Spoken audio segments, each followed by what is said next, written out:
All right, everyone. Welcome once again to another edition of the Conversations That Matter podcast. I'm your host, John Harris.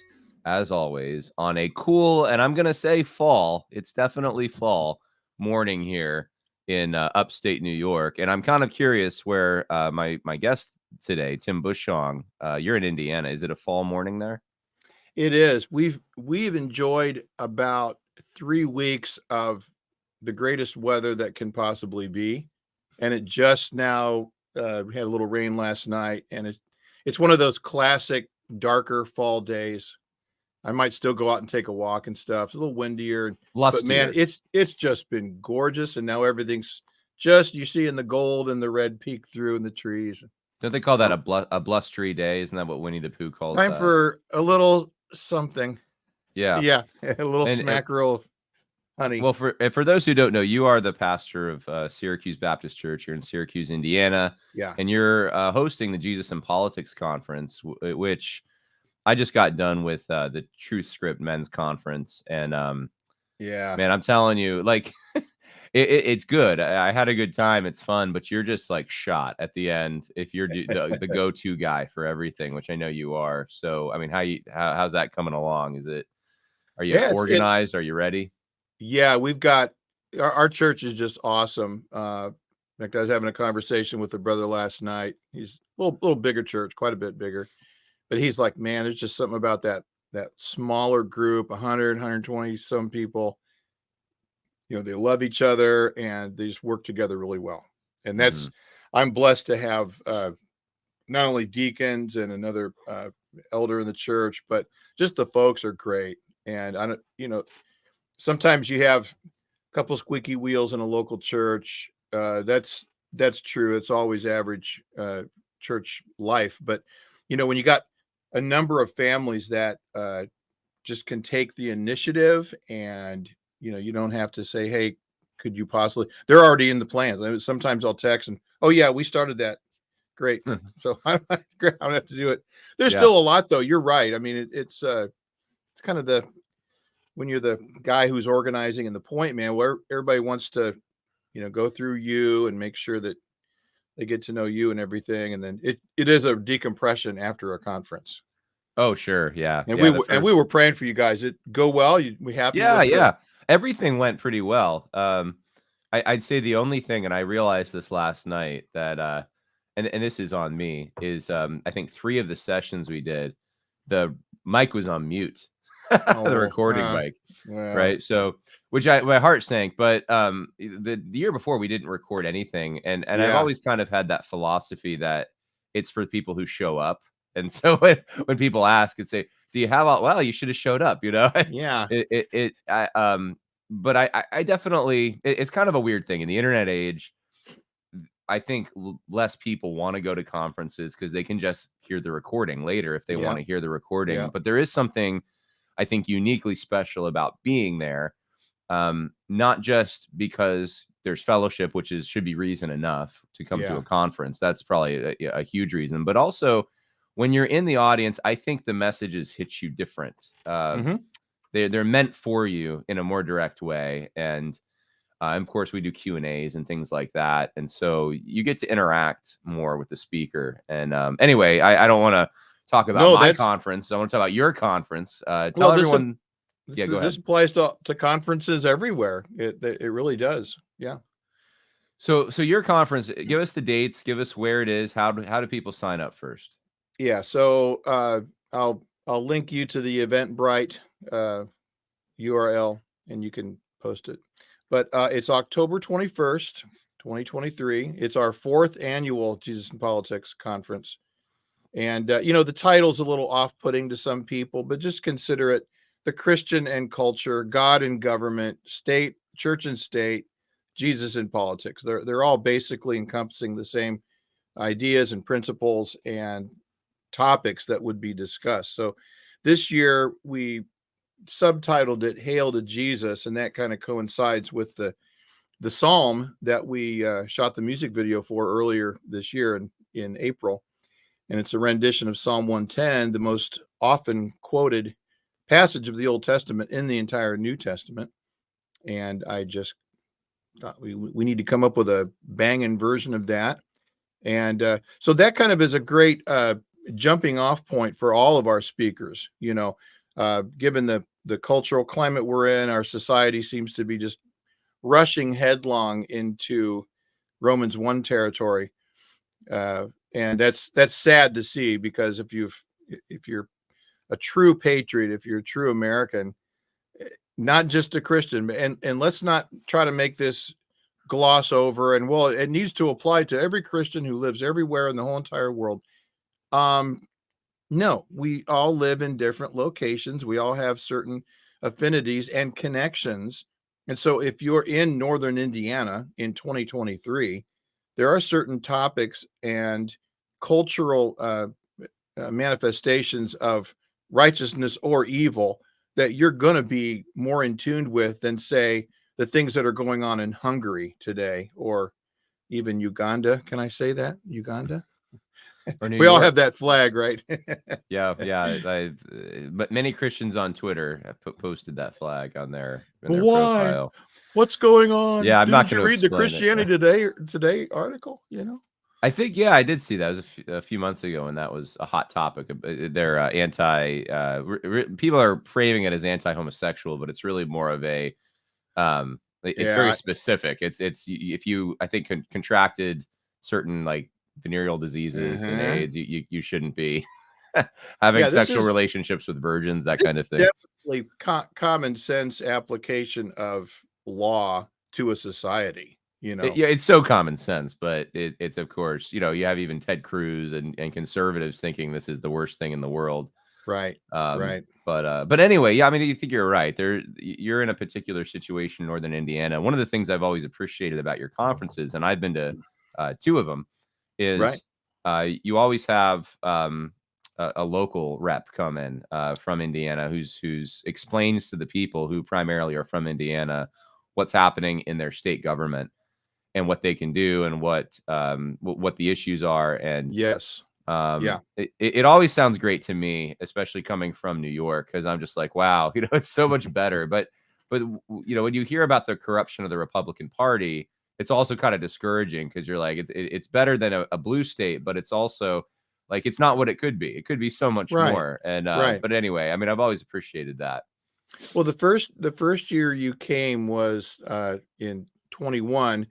I think that's the year we had Jason Arp show up Yes. from Fort Yeah. Wayne, the councilman. Now Yes. we were supposed to have Kurt Nisley as well, who was our state representative.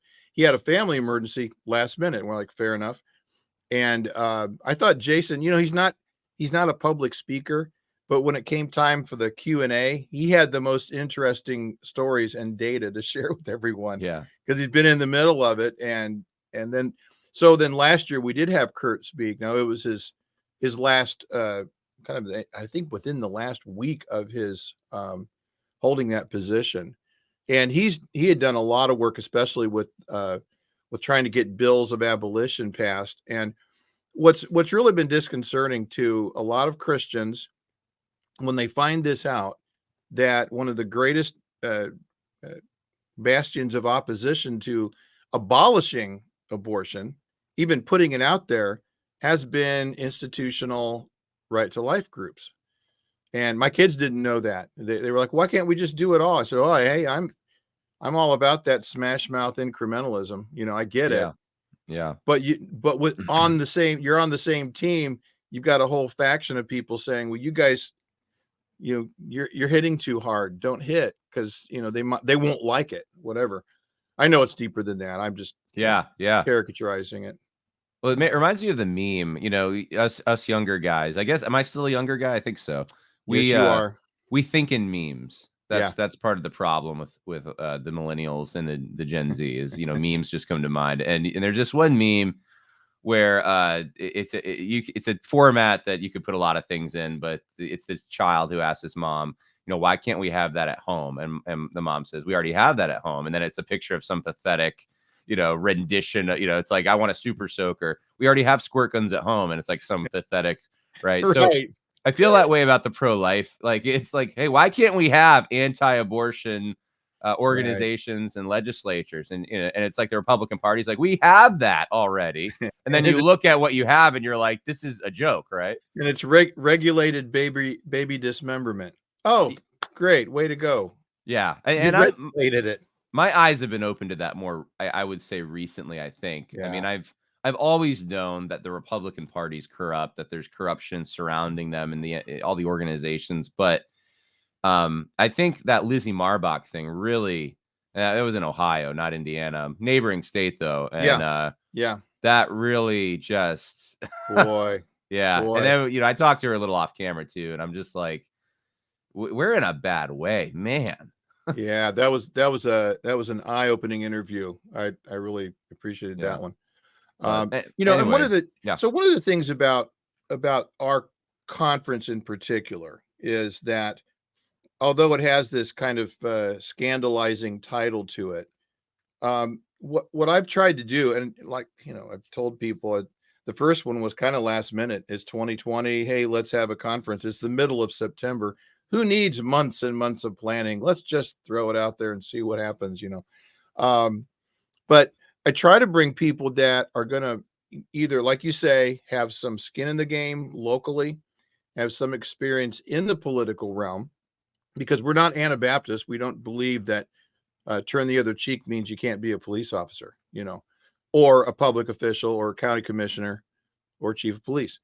And so also bringing in that other perspective, it's like a multifaceted diamond. You got a lot of different lights showing that make up the one thing, is a pastoral perspective as well.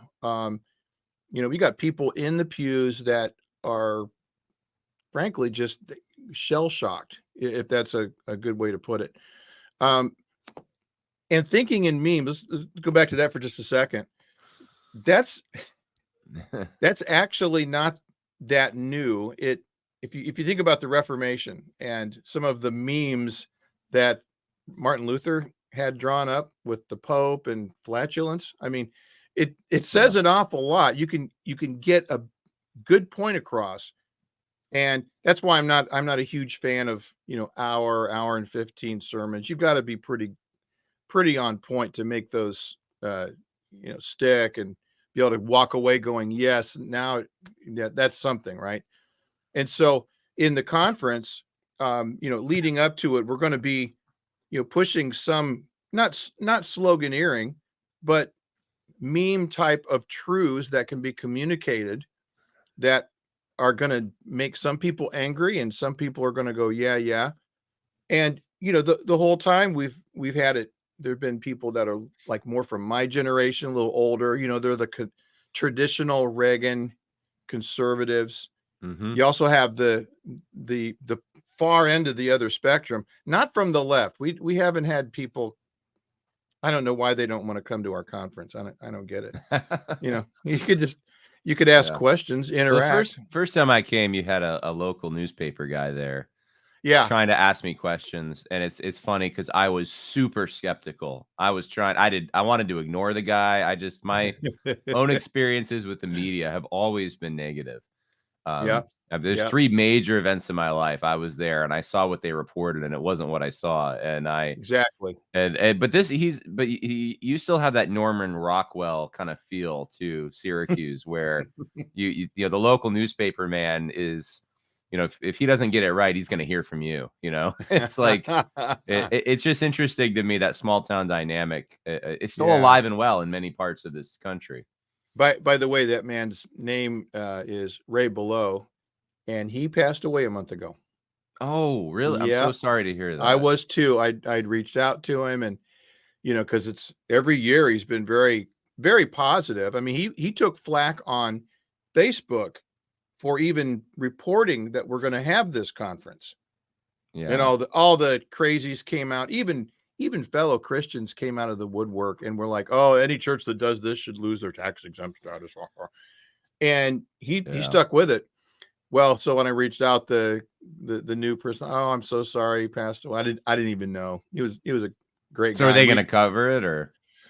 Yeah, actually, today paper comes out. They said they're going to run a feature today and then next week as well. So Nice. We'll see. We'll see how it's reported. My experience with the media has been exactly like yours. Only I'll ask you one question, you give an answer, and then in the interview you see on television that same answer is to a completely different question and changes everything. Yeah, yeah. It's pretty Don't. amazing the things they There was this one I still remember. I was asked to do an interview and I didn't do it.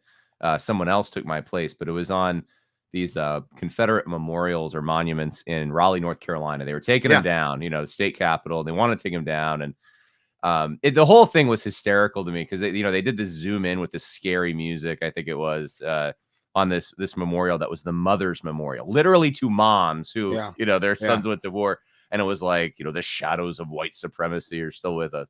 And anyway, the guy they got to they had originally asked me, but the guy they ended up filling in with. He said one thing the entire segment. It was like a 20-minute segment or something, and I don't know, 15 minutes maybe, but it was the opposition. So they they interview their expert, who's of Right. course has the same view as the interviewer, who's liberal, who has, and then they get their neutral citizen, who's also a hack, for the left, and then they Yeah. have their one guy who's like gonna give the conservative response, and this is all he said the entire segment. They said, "Well, what would you do if someone says I'm offended by these statues?" And he says, "Well, I'd ask them if they want to have a cup of coffee with me." Cut. That was it. That's all he said. The only pushback in the Yeah. entire thing for Right. the left's agenda was, "Oh, conservative wants to have a cup of coffee with you." Well, Well, it's kind of fitting, I suppose. well, for the entire Starbucks advertising plan that they had come up with, that's pretty helpful, but Yeah. not for the rest of us. Well, we need a white pill here. We need you're always happy, which probably makes some people mad, I would imagine. But you do these conferences in the during Biden's presidency, and a lot of things look kind of bleak. What what gives you hope? What do you see on the horizon that you're excited about? Why do you keep even doing this? What's the point? Yeah, those are good questions. I think first of all, they're hail to Jesus. If Jesus is truly king and he has a kingdom, and that kingdom has manifestations in the world in which we live, and Christians look around and we don't see, like Hebrews says, we do not yet see this, but we see Jesus. And I know that's a bit of an exegetical stretch, but I'm a pastor, and in closing, in 3 hours later. So it's like, since that's true, and that means that the antithesis is a lie.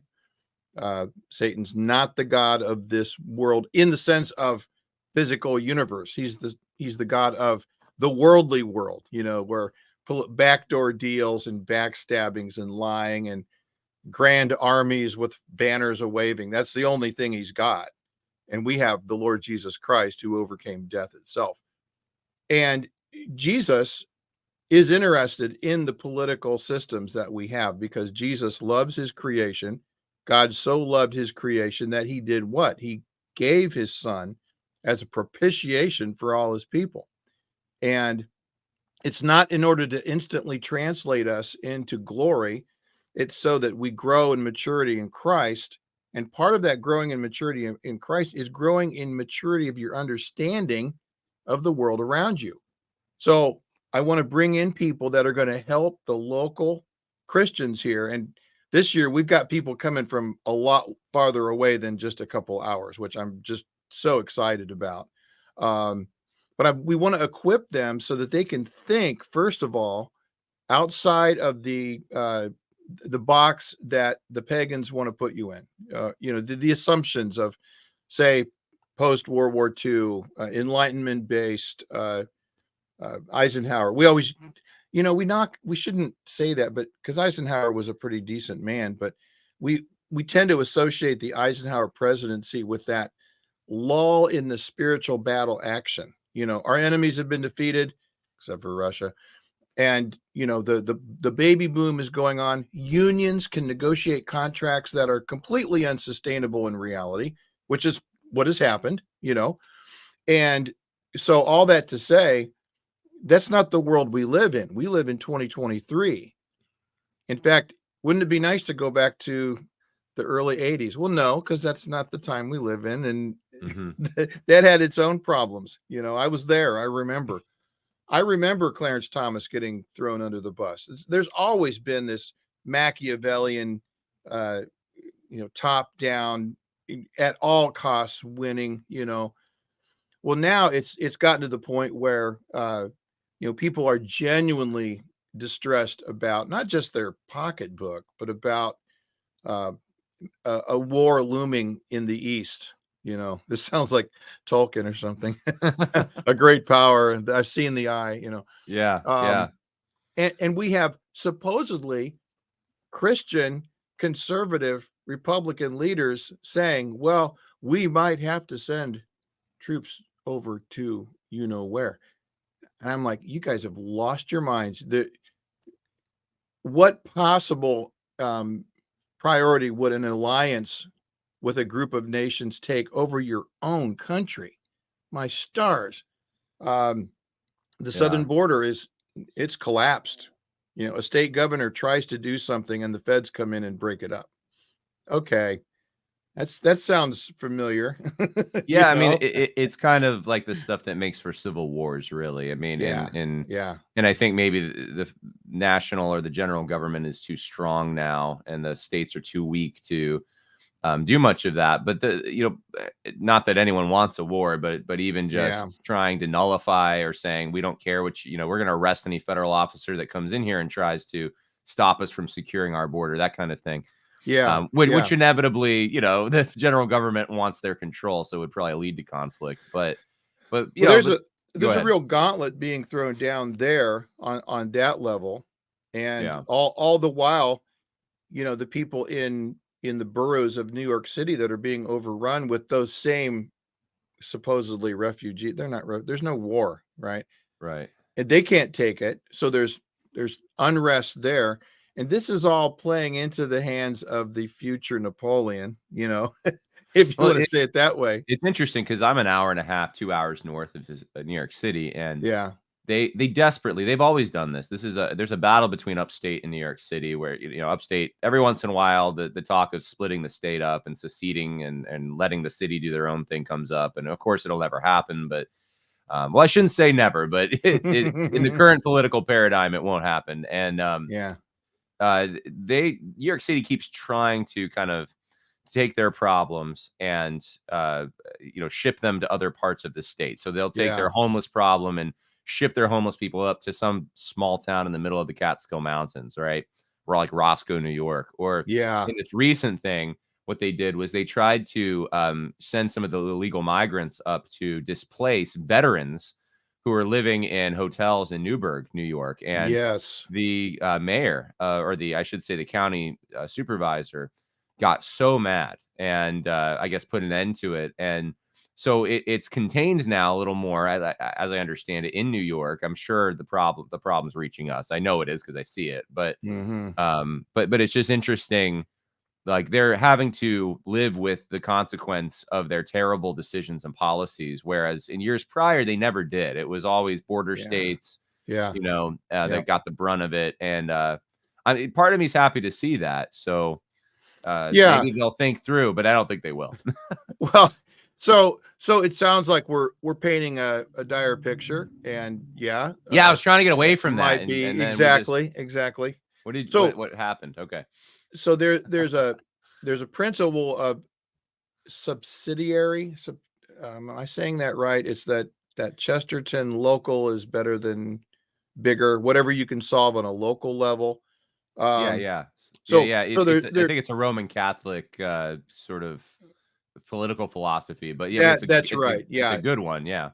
yeah, it's one of those. I mean, we can look at the representative republic we have as a result of Northern European Protestantism. Well, okay, if the Roman Catholics come up with something that's Well, like, uh, sphere sovereignty is pretty similar to yeah, subsidiary. yeah, yeah, yeah, I can't say it exact either. exactly subsidiary.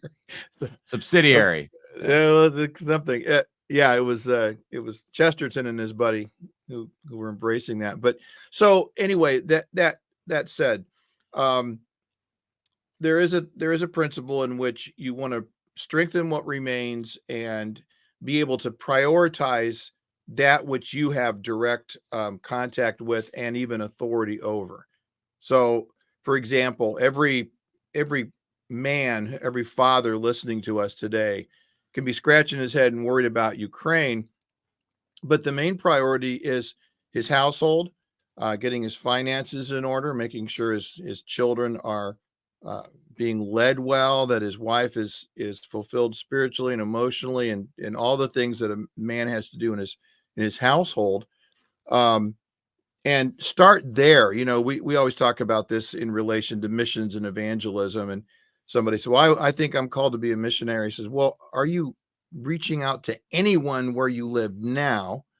And if you're not, then you might not have a missionary evangelist uh, calling. You know, you just Right, don't right. know." And so this is why it's been helpful. Guys like Michael Foster with the County Before Country uh, conference, and not just a conference, but actually putting these things into practice. There's a town that they've intentionally moved in the proximity of. They have business set up. They have jobs. There's a manufacturing base. So what's interesting about this area of the country is that, yeah, we've got our loony lefty contingency. Every community does, but by and large, this is a prosperous area because of basic fundamental Protestant work ethic going on. So when people recognize that, they go, okay, if I'm unemployed in Syracuse, it's because I don't want to work, which is different than maybe being unemployed somewhere else, where it's a real desperation to have Yeah. some kind of employment and income. Um, and the other thing is that since the church is God's fundamental ordained organization on earth, the local church. I'm a Baptist, so I don't think that's anything greater than the local church. Thank you.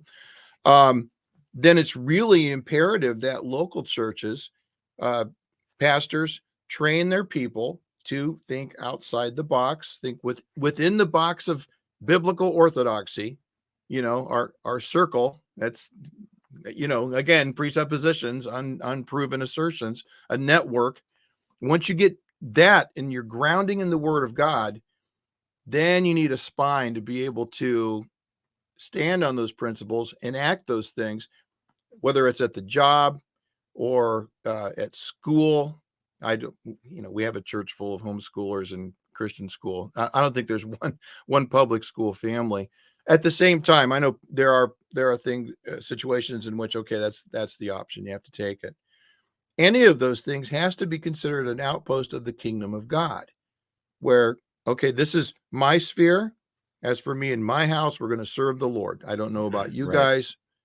And just in those small little steps like that, then you can get to organizing abolition movements. You can get towards actually running a candidate that is going to govern in such a way as not to bankrupt the whole entire system, or bring in some of the weirder aspects of our society today. Yeah. So, you know, since I've always been a big fan of the bigger picture, worldview, Schaefer, foundations, and all Yep. that. That's generally where I come from. Then a Joe Spurgeon is going to come along and give it that challenging pastoral oomph. You know, remember his talk, "The Yeah, Tyrant in yeah, the." he's always convicting, and I have to leave, I'm I, just like, I can't take this one. I came right. here to bash the government. What are you doing? No. Exactly, right, and see, that's where some of the people that have brought these, you know, irrational critiques against us, they don't have any leg to stand on because they don't know what they're talking about. And we're not about what you Wait, just said. hold on. People online saying things that they don't know about? Hold on. It reminds me of the Steve Martin bit where he says, "My grandmother used to sing this song to me, and it's all gentle, and then the next line, criticize things you don't know about."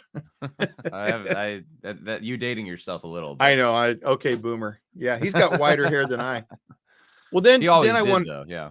then I bring somebody like you, who is, at the time, the big issue was social justice in the church. By the way, it's still there. It's just percolating.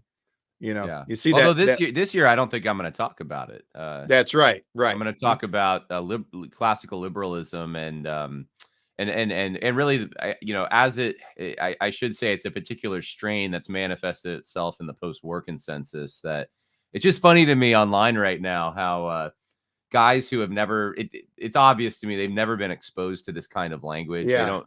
Yeah. They probably knew what post-war consensus meant, about 2 seconds ago, and now the cartoon version, and now they're bandying it about all over the place. But of course, this has been. I mean, I read Roger Scruton, right? I love Right. Roger Scruton. He Yep. talks about this. Yeah. This is something that's been in political philosophy for years, Yeah. and it's a particular thing. And so, I've just, I know you're post mill, right?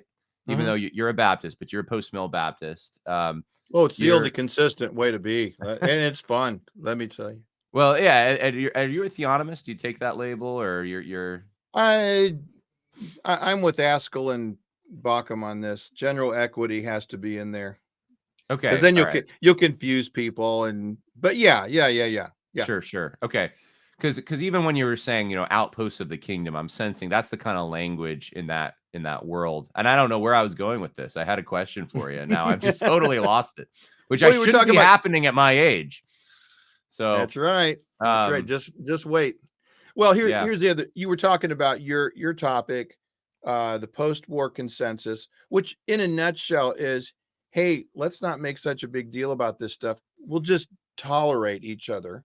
I had a I had a talk that was very foundational in helping me flesh some of this out.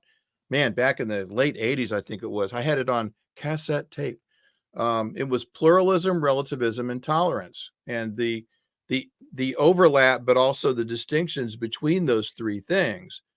And uh, in normal life, you could tolerate certain things, certain behaviors, as Doug Wilson says. Not every sin is a crime. Okay, you have to grant that because coveting is a sin, but how can you enforce that, right?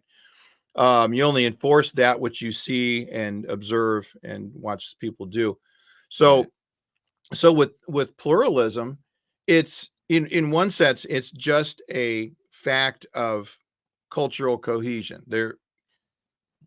It's the opposite of cohesion, but it happens to be the reality of the situation. In other words, you could say something very strong, very convictionally based, biblical, and what's the average pew sitter who doesn't know better? They're going to say, well, there are people that disagree with you on that. I Yeah. had that after I preached through 1 Timothy 2 and 3. Well, See, there are some Christians that don't agree with that. I said, well, yeah, that's why I'm talking about it, because we want to correct those misconceptions, you know. yeah. I think I remembered where I was going with that question that I asked Yeah, you earlier. So I was going to say this will be interesting. So you went through kind of the speakers, and I know there's more speakers. We should probably finish that, and then I'll ask you the question. yeah, So William Wolf is coming, right? yes. And You, thanks for recommending him, John. yeah, 'Cause you're going to be in big trouble for having him, oh, but I that's know. okay. Now I realize that, and it's just too late. The tickets have been purchased, everything's in place. Yeah, No. So here we have our requisite conference speaker who has some experience in the realm of, yes, politics. He yeah. actually He has worked for the spent. Trump administration. That's right. That's right.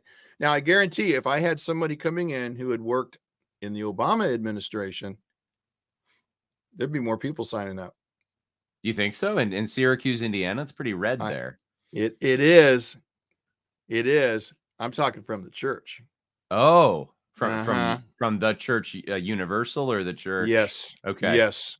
Yes. Yeah, that could be. That could be. But obviously the point isn't to just bring in numbers or whatever. I want to hear what this young feller has to say, and I think his some of his perspectives, especially when I just started following him on X, Twitter, Right, and X. Yep. yeah, the unknown, right? Um, he'll say things like, again, I've said this in the last month a couple times, but the that my heartbeat is not with my BoomerCon friends. There are a few older guys that I really respect and love and admire. Again, Tom Askell, Vody, Doug Wilson, the list goes on. But there's a bunch of these guys that are just scrambling to try to throw their fellow Christians under the bus. Yeah. And so when I read the things that a guy like you, you were very helpful to me. I'm an older guy. I've been around the block a few times, but during that social justice kerfluffle in 19 and 20, very helpful. AD was helpful. Yeah. And now I'm seeing William Wolf has a lot to bring to the table. Uh, he's no dummy, and Yeah. he understands how these how the political machinations move on, grinding like a great wheel, Yeah. crushing everything in its path, or can it be tamed and used for good? Well, obviously, Yeah. we wouldn't be talking about it if we thought it was only the former. Yeah. So Fun yeah, fact. I'm looking forward to that. Yeah, Fun trivia here. If AD would have responded to his text messages, in time, he would probably be having this he conversation would with be. you. Because the first time I think you said you invited both of us, and I'm the only. I responded, so I don't know Yeah, if I I was the said only one, but whoever replies first, because first, and that was I me. can only afford one of you. Yeah. So, Yeah, so this is what I wanted to ask you. I just I was asking you about kind of your eschatology and your political, or I don't even know if I want to where I fit theonomy, your theological public theology, put yeah, it that way. yeah. And so you have there's a certain kind of hopefulness. Now, not every post mill guy has it, but some do. And there's pre-mill guys actually and on-mill guys who seem to have an optimism that the post-mill guys don't quite understand. How can you have that? So it but generally speaking, correct me if I'm wrong, post-mill guys known to be a little more optimistic, right? Yeah, Um, yeah, yeah, and you're an optimistic guy. So I thought it'd be fun to do predictions a little bit, and we can talk about the church, the state, and where we see America in 10 years, 30 years. I want to read for you a quote first, though. So okay, this is I'm gonna get in trouble for this because it's Sam Francis, which people now say, is a white supremacist. And so, I don't think he is. I don't know that, but so is everyone before 2010. So yeah, whatever. exactly. Um, I'm only interested in this one quote. So he said this in, I think this was 1994. Someone sent this to me this morning, and this is brutal. Okay. He says, whatever primitive Christianity or true Christianity or historical Christianity may or may not have believed and taught, what is indisputably happening today is the deliberate extirpation from Christianity of the European heritage by its enemies within the church, or within churches, sorry. The institutional Christianity that flourishes today is no longer the same religion as practiced by Charlemagne and his successors, and it no longer supports the civilization they formed. Indeed, organized Christianity today is the enemy of Europe and the race that created it, which of course now everyone's scared because, it Yeah, you said sounds, race. he said race, he said the word. Yeah, So anyway, the only reason I read that is because someone sent it to me this morning and just was kind of like, man, evangelicalism in the United States, but this could apply to almost any denomination really, or you could broaden it to Christendom in general. The Catholic Church fits into this.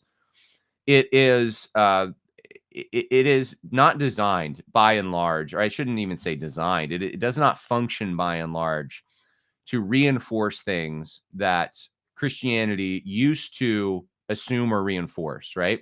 yeah, We're just talking about the border issue, right?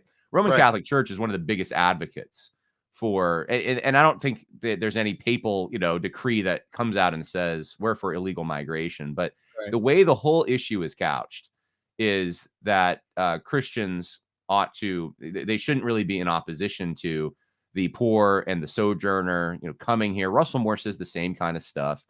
Yeah, Um, there is this kind of notion that lineage doesn't really matter at all. Living for generations in the same area, building trust within the community doesn't matter. You can become an American immediately through. You don't even necessarily have to go through an assimilation process. It's just do you believe in freedom? Do you want opportunity? That somehow is enough to make you American? This is just assumed. Principal pluralism. I learned that in seminary by yeah, George Marsden, is yeah, pushing this. that's post-war consensus talk. We want a neutral public square. We want That's right. atheists and Christians and gays to all get along. Somehow that's possible because we're all committed to neutrality, which is what being an American again is. And it's all universal, for the whole world needs to just adopt this model of secularism and we'll be okay. We won't have another war. It's insane. The whole thing is Yeah. insane. And what it does, and I Yeah. think Sam Francis is having this in mind, I would assume. I don't know the context of the quote, but there's a created order that God set up, right? And then there's where I want to get your thoughts. There is there's what Jesus Christ came and implemented, this kingdom of God, this new paradigm, if you will, where of course every tongue, tribe, and nation is part of the church. Of course, there is neither Jew nor Greek nor slave nor free, right. Male nor female. Of course, we're all the ground is level, as Robert E. Lee said, at the foot of the cross. Of course. And I quoted Robert E. Lee, so that's even more scary. But you're making friends fast here. Everyone is going to kill me. So yeah. So the thing is, though, that there's these two kinds of things, and maybe Sam Francis didn't have the theological acumen to pick up on this. I don't know, but I think what he might be detecting is this kind of flattening of the natural order of things, that God actually made different peoples. He made Adam and Eve, but from them, the Tower of Babel, and he made different languages. God, that's part of the creation, actually. It didn't, in a sense, creation was 6 days, but in seventh day he rested. But there's actually, he's done miracles since then. He created languages. There's other, God's active, and so you have a created order with hierarchy, a natural aristocracy, as Jefferson said, kind of embedded within it. And because it doesn't exist that way in the kingdom of God paradigm, or the spiritual kingdom that Jesus was implementing, the church almost sees it, as it seems to me, as an enemy. And this jives so much with the post-war thinking and this sort of classical liberal neutrality that we can split our minds in two, and we can have kind of, on the one hand, we can have the truth of Christianity, which is this kind of higher truth. And then on the other hand, this kind of this order that exists in the world, which we don't really, we're not in favor of, but what's happening is we're progressively emancipating ourselves from it, and we're realizing the kingdom of God over time, and things are becoming more equal, and there's more freedom, and everything's just kind of getting better. And I look around and I say, no, it's not. Things are collapsing. So here's my prediction. I know that was a sermon. Thank you for listening, Tim Bushong. Appreciate that. Now I don't even need to give a talk. So my prediction is this. We'll loop that. That's right. Things will break down in the next, I think they're breaking down right in front of our eyes, but I think in the next 5 to 10 years, we're going to have serious violence. I think, the left keeps predicting white nationalists are going to, I think there's some truth to that. I think you push someone too far, you displace them, you go into areas and you shut them out because the prices are too high for them and stuff. You are going to get violence. You're going to have a lot of violence between these illegal migrants. You just noticing that as a trend and as a portent of things to come is not the same as fomenting it. They're not. Oh yeah, I have to say that. Of course, I'm not. You have to say that. And the problem is that this has always been, if you're going to speak in the right sense of the word, in the Old Testament sense, prophetically to a culture, even if you're, again, not a prophet, not the son of a prophet, neither are you, wonderful. But Schaeffer would see these trends in society and say, he's the one that predicted they were going to put stuff in the water. Now it's, oh, you can't be conspiratorial. Well, until it's true. And then you go, well, okay, I guess they were turning the frogs gay. Yeah. They were. It's just because the guy said, hey, wrong. We didn't take him seriously. When Alex Jones was on Glenn Beck, I was like, whoa, this is rich. Now we're saying, he was right about some things, but and here's the thing with, so the mainstream, they're good at being right until they're wrong. And, I wish guys like Glenn Beck would have been a little more prescient back in the late 2000s, 2007, 2008. They just threw Ron Paul under the bus, and whatever you think about that guy, most of the stuff he's been saying economically has come to pass, right? Money's just water. It's just flows and they Oh, print sure. more of it, and Yeah. it's ridiculous. So so the prediction of some kind of interscene conflict that is less than civil, right? I don't This know. We already have conflict, so I'm not, right. I just think it'll escalate, and I think you'll have migrant communities clashing with other minority communities in urban areas. That's happening in Chicago right now, Already. Yes. and Yes. you're not far from there, so Right. Two and I'm a sure half you go there hours. all the time because you love Chicago, and Oh, you absolutely. drive Just a around. joy. Yeah, We just had a conversation, whether you want to fly out of Fort Wayne, which is an hour away, or fly out of Chicago. And it's like, I will pay $200 extra to fly out of Fort Wayne. yeah, I no don't want to, kidding, I no don't kidding. want to drive to O'Hare. So Um, yeah, well, I'll finish my prediction and then you can yeah. have the floor talk as long as you want. So my prediction is this: in the next 5 to 10 years, we'll have major conflict.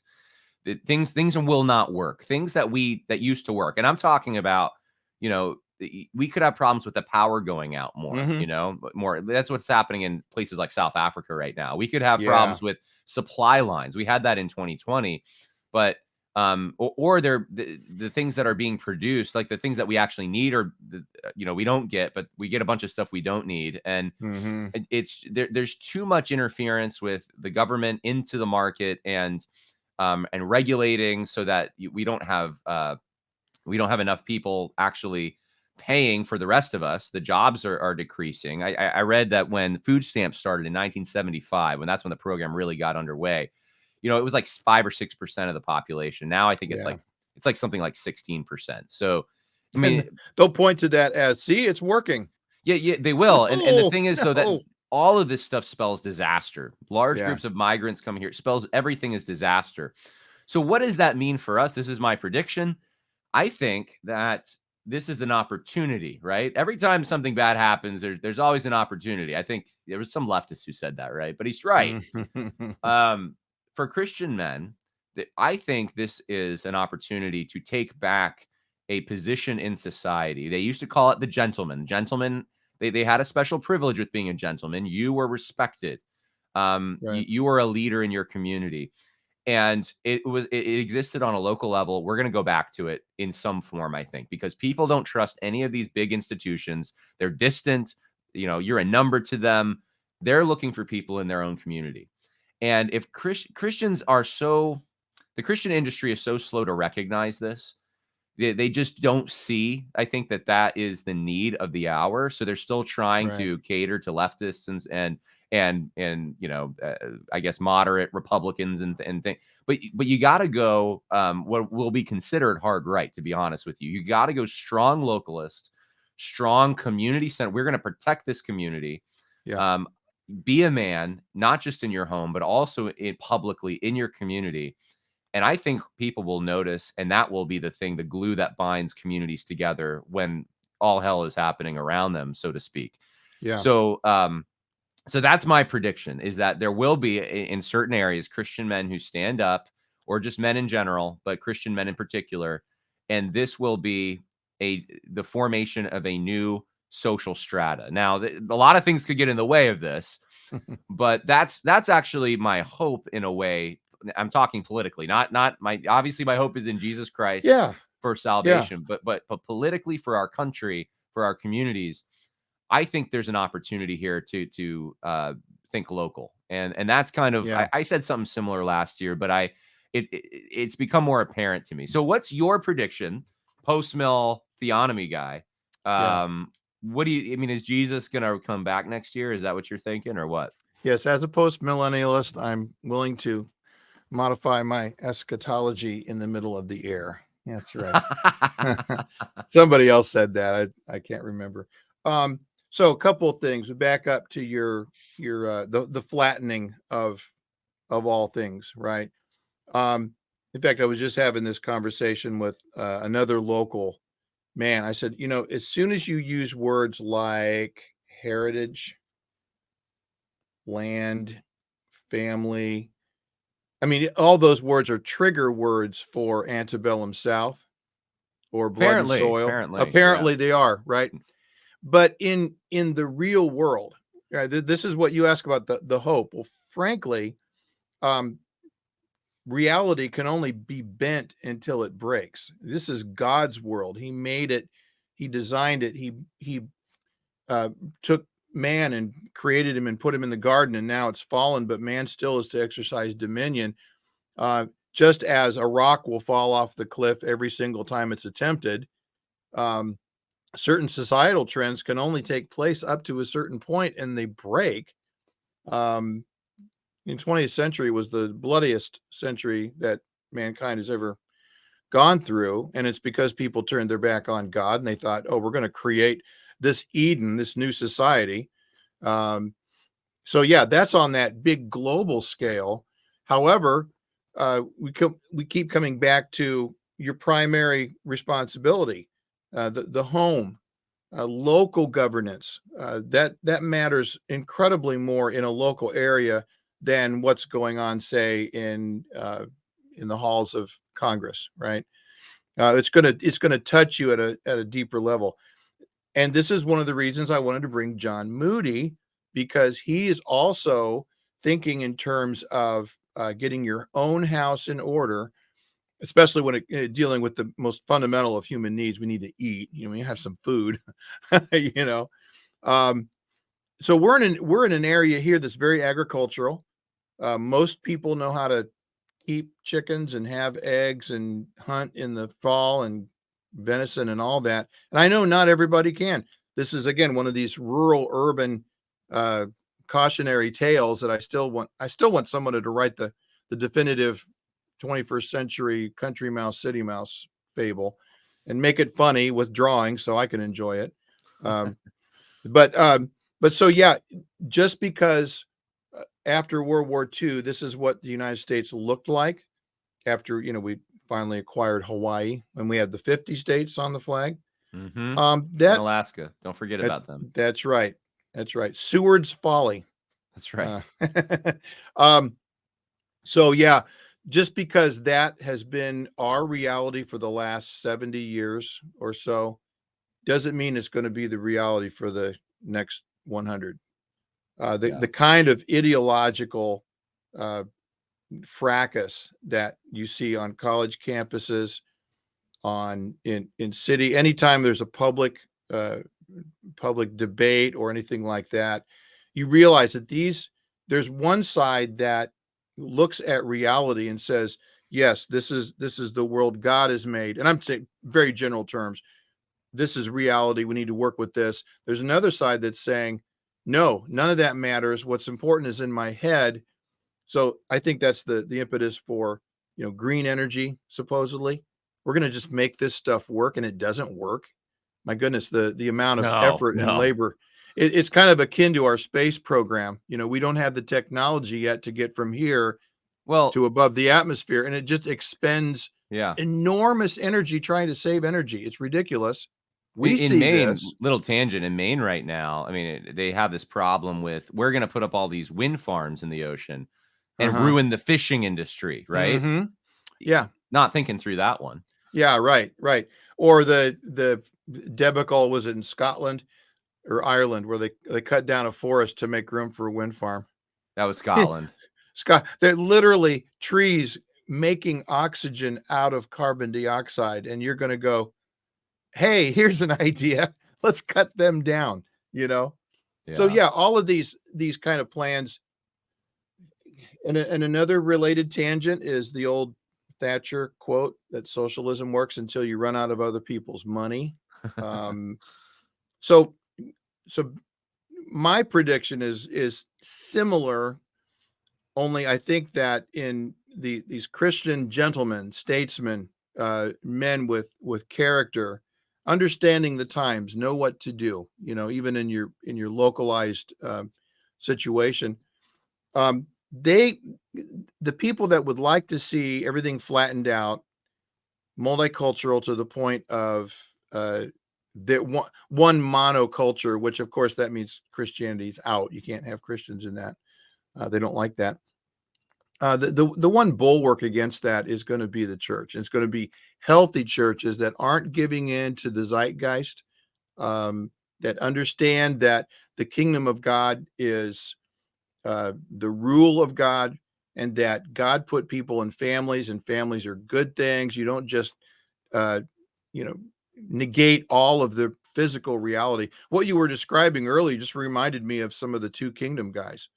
You know, we got The the radical, church, yeah. and then we got this world over here, and yeah, it's like, man, Well, I mean, I'm a Two Kingdom guy, but you're talking about the Escondido type yes, radical. The two shall not come together ever. yeah. Well, the idea that that the Bible doesn't inform public policy. Yeah, we all know the quotes that the Bible alone, right? Because it doesn't give us what the right speed limit should be at Wallacey Middle School. Yeah, Okay, but it gives us principles. We want to protect life. We want to encourage people to not drive in such a way as to endanger human life. All of those are ethical concerns, and they all come from the Bible. yeah, So yeah, so this idea that the radical separation of church and state, there are some pretty big hurdles that we have to get over before we're really helping Christians think about their relationship to the world around them, to the physicality of the world and the reality of the political uh, uh, system in which they live. So why wouldn't we want Christ to be king of that and have his reign more manifest starting in your home, local, county, state, and on and on. So if they're not going to do it at whatever level it is, okay, yeah. take dominion where you are. Take Well, the I think the classical Two Kingdoms paradigm is, you have temporal world and then you have the mhm, spiritual realm, right? So, and Christ is Lord of both. There's not like right.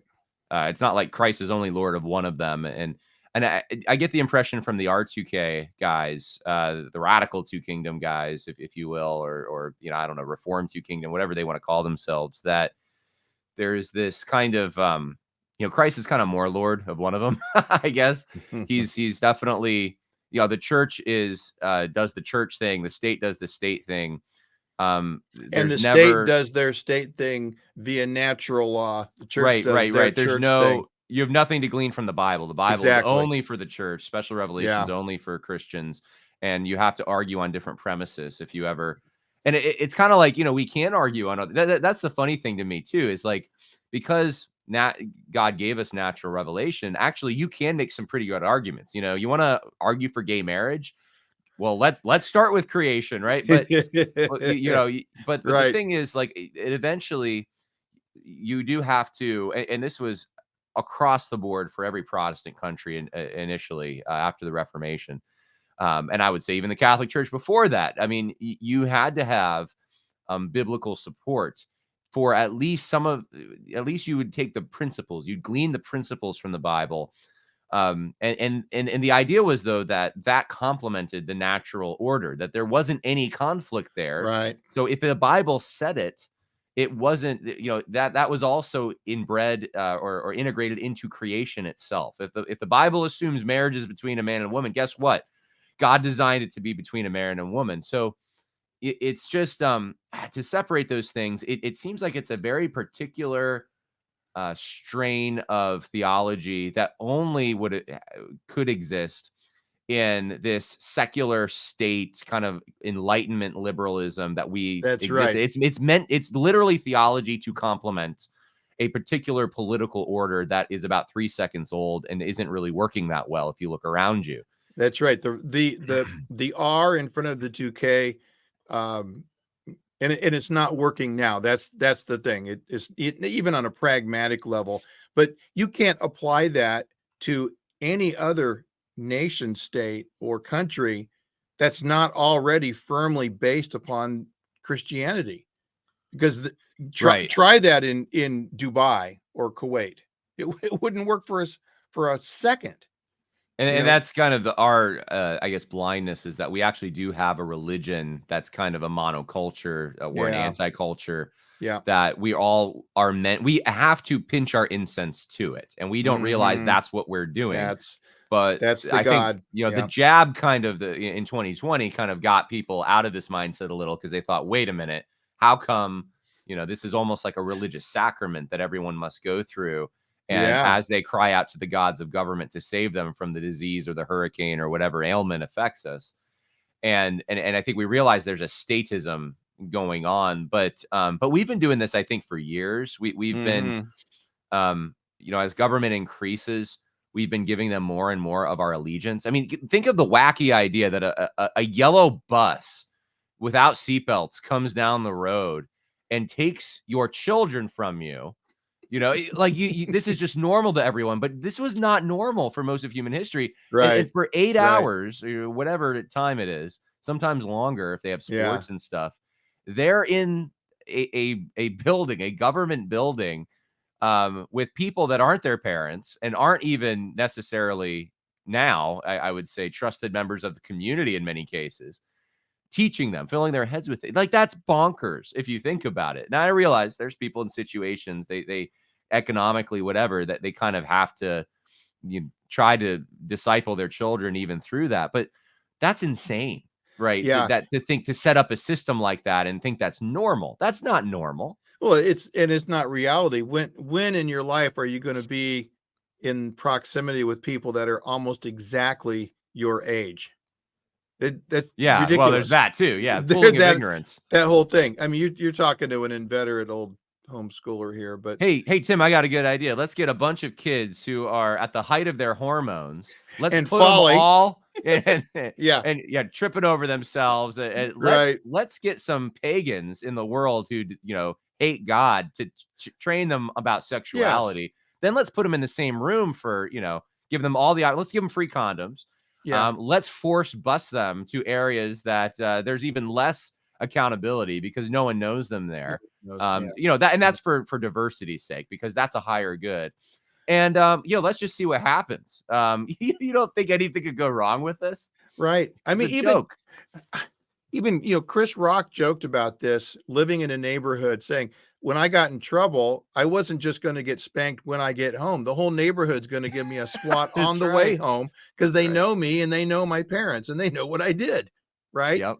So there's yeah, the thing about living in an actual community, in other words, a physical location. First of all, it's inescapable. You have a physical body. You're going to live somewhere. You're going to work somewhere. You're going to raise your kids somewhere.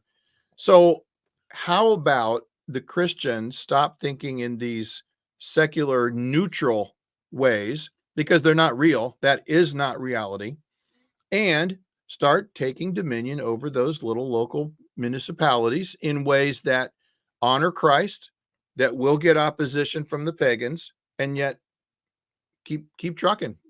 Be anti-fragile. Try your best, man. Don't Well, what did Jesus say? If they hate me, they're gonna hate you. hate you, right? Yeah, they hated And me first. they're gonna and think about the reasons that Jesus was crucified from the human perspective. He was slandered, lied about, false testimony was given. Of course, even that didn't quite carry the day. It was ultimately, well, we're just done. We're not going to deal with this guy anymore.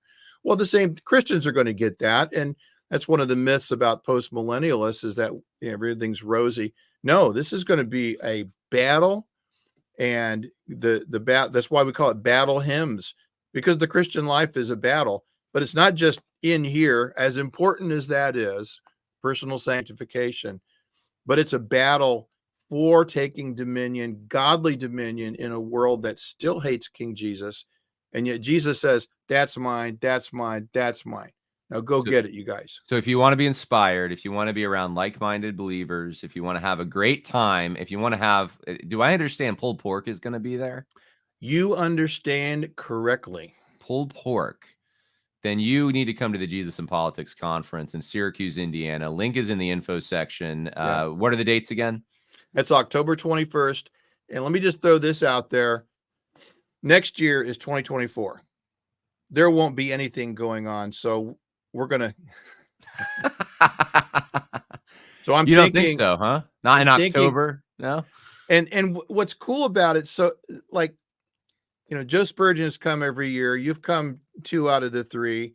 It's becoming kind of a cool family event of sorts. And I've got a couple guys on the line for next year. We'll see, but they've already committed. Are they big names? Is that what you're getting at? They're in our In our circles. circle? One of them had a Amazon bestseller, something about axe to the root of a tree. Yes. Yeah, I think I know who you're talking The other about. one had a little something to do with a thing called PayPal. Oh, wow. Yeah, Uh-huh. I know exactly who you're talking about. So That'd be I'm great. thinking let's make it a two-day event. If people are going to be traveling here, there's plenty of there's lodging all over the place within 10 minutes of the event center, and maybe expand it out because next year's going to be You're already talking about next year, Tim. You got to stop because you got to get past this year first. I mean, you oh, never hey, you never remember? know. I could say something politically incorrect and train wreck the whole brand, of Jesus and politics. That could happen. Well, we edited that out in post. So, Okay. All right. Well, the good thing you have the editors. All right. So yeah, so in all seriousness though, sign up, yeah, come. yep, It is very reasonably priced. There's even a yep, family rate. And you'll just I think the advantage to these things primarily isn't even the speakers though, that the speeches are great. It's being around people and it's having a yes, meal together and networking and getting to know each other. And there's just, you're in kind of in the middle of a very, I would say, monolithic area in Syracuse. I mean, people are generally, they look the same. I hope you're not insulted by this, but they're kind of, they live in very similar fashion. But you come to the yeah, conference and you got people coming in from Chicago and all kinds of places. There's all different yep, people there, but they're all yep. brothers in Christ, sisters in Christ, love the Lord, love each other. And Tim, I can't believe we just did this whole entire podcast. We've been going over an hour, which is amazing. It feels like 20 minutes, but we never once mentioned these terms. And this was not intentional. We never once mentioned Christian nationalism. We A, never once mentioned G3. B, We never once we did not. Well, I guess you mentioned Doug Wilson in passing, but we some of the hot topics out there. No enemies to the right. I thought we were going to talk yeah, about that. We didn't even mention it, yeah. and we filled up more than an hour. It's amazing to me. That's There we go. we could have our own show and just go, just let us go and talk about, I don't know, toothpicks or pizza and just 1 hour on the subject. The relationship to that uncooked bit of meat. So anyway, well, Yeah, this yeah, go folks, ahead. this conference is going to be very encouraging. At the very least, as John just said, you come and you network. You get to know people that are like-minded, that have a vision of Christianity that's beyond the four walls of the church and beyond just personal salvation. As important and central and foundational as that is, Jesus takes dominion over his entire world. Don't let your eschatology get in the way. Come on. Join us, the Via Media. All right. That's a good pitch. All right, Tim, God bless. Hope you enjoy the rest of your day, and we'll see you in October.